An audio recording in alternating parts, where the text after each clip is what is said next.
Shalom, que Dieu vous bénisse, que la grâce de Dieu soit avec vous. Nous sommes dans notre temps de présentation de nos ouvrages, les ressources qui vous aidera dans votre marche avec le Seigneur. Il y a beaucoup de choses aujourd'hui que nous voyons. Il y a beaucoup de personnes qui ne croient pas ou qui ne croient plus qu'il y a un phénomène ou un principe qu'on appelle lien. Il y a ceux aussi qui ne croient pas qu'on peut briser les liens. D'autres se disent que quand on est en Jésus-Christ, on est né de nouveau, on n'a pas besoin de délivrance. Tout devient nouvel et on n'a pas besoin de délivrance. On a besoin peut-être de la prière, de lire la parole de Dieu et puis c'est fini. Que la délivrance n'est plus pour les chrétiens. Alors, ça c'est pour ces personnes parce que souvent je me pose la question, dans quelle planète trouvons-nous? Oui, bien sûr. La seule personne qui n'a pas besoin de délivrance et qui n'a pas besoin de faire le combat spirituel, c'est ceux qui sont déjà avec le Seigneur Jésus-Christ. Je ne connais pas le niveau de ta communion avec le Seigneur et le travail que tu as fait dans ta vie. C'est vrai que quand nous sommes en Christ, nous sommes une nouvelle créature. Mais comprends que la nouvelle créature que nous parlons ici, nous parlons de l'esprit. Quand quelqu'un se donne à Jésus-Christ, son esprit est sauvé. Son âme doit être renouvelée. Et s'il est malade, son corps doit être guéri. Nous sommes triplettes ou triptyques. Esprit, âme et le corps. Alors c'est ces trois-là qui fait maintenant l'homme. Et bien aimé comprendre que aussi que quand nous sommes sauvés, nous avons donné notre vie à Jésus-Christ, l'âme a besoin d'être renouvelée. Et alors, d'où se trouve maintenant le principe de la délivrance des liens. Bien aimé, c'est vrai, j'ai parlé avec quelqu'un avant-hier. La personne me dit qu'il est en Christ, ça fait très très longtemps, mais il vit des problèmes, des difficultés qui sont très compliqués, qu'il a cherché la délivrance partout, il n'a pas pu trouver. Bien aimé, la délivrance est très importante, car sans la délivrance, on ne peut pas aller avec le Seigneur. Quand on se donne à Christ, on a besoin de défaire. C'est vrai que Christ a payé le prix sous la croix. Ça c'est vrai, moi je crois à cela aussi. Mais sais-tu comment Christ a payé ce prix? Pourquoi il a payé ce prix? Dans quel domaine il a payé ce prix? C'est comme par exemple quelqu'un vous a dit, je vous donne un bon de prendre certains condiments dans un supermarché et il a écrit ce bon à votre nom.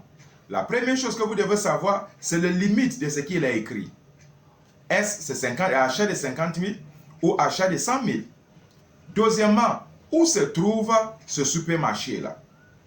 Et quand vous avez ça en main, vous avez cette information, vous pouvez aller dans le même endroit et aller chercher maintenant ce qu'on vous a réservé. Elle est très importante.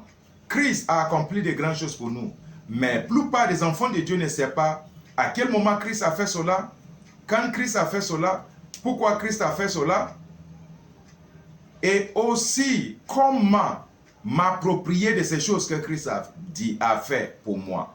Il a payé le prix. Mais comment Christ a payé le prix est très important pour tout un chacun de nous. Si on ne sait pas comment il a payé ce prix, alors comment on peut approprier la foi pour recevoir la bénédiction dans ce domaine? Peut-être pour toi, tu ne crois pas au lien, mais moi, je crois au lien. Pourquoi je crois au lien? Parce que je suis passé par là. Dans ma vie, quand je suis converti, et quand je commençais à marcher avec Dieu, j'ai traversé beaucoup de moments très difficiles et des choses qui ne semblent même pas à un enfant de Dieu, que je vivais. J'ai tourné chez les serviteurs de Dieu que je connais en ce moment. Personne n'a la solution à mon problème. Car des personnes se disent souvent, peut-être j'ai fait semblant ou bien des choses comme ça n'existent pas. Et il y a d'autres qui disent, je ne suis pas sauvé. Bien aimé, je n'ai fait que confesser Jésus-Christ matin, midi, soir pour être sauvé. Il y a des endroits que je rentre, les gens me disent, non, cet homme-là n'est pas normal.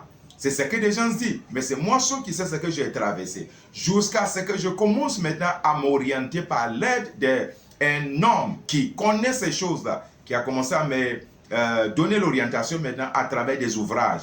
C'est de là que je commence à prendre connaissance qu'il y a des personnes qui ont écrit sur certaines choses, sur beaucoup de choses que nous ne connaissons pas. Bien aimé, si tu as sur le ministère ou bien quelqu'un qui te suit connaît seulement le baptême des gens, baptême d'eau, c'est de ça seulement que tu vas profiter. Si tu trouves quelqu'un qui connaît le baptême de l'esprit, tu vas profiter de cela. Et si tu suis quelqu'un qui a la notion de la délivrance, tu vas obtenir ta délivrance. Si tu suis quelqu'un aussi qui a la notion de combat spirituel, tu peux amener un combat spirituelle réussie. Si tu suis quelqu'un qui ne croit pas à ces choses, toi aussi, c'est les mêmes choses. C'est la raison pour laquelle, bien-aimés, nous devons nous éduquer. Voilà, dans le plan personnel, c'est toi seul qui sais ce qui tu souffres. Bien-aimé, on t'a dit que tu traverses un moment parce que c'est un problème de la sorcellerie. Mais comment sortir de la sorcellerie si tu ne connais pas la vérité sur la sorcellerie? Et alors, en ce moment, je ne parle pas de la sorcellerie, je parle des liens. Les liens existent, bien-aimés. La Bible parle aussi des liens, de Genèse jusqu'à l'Apocalypse.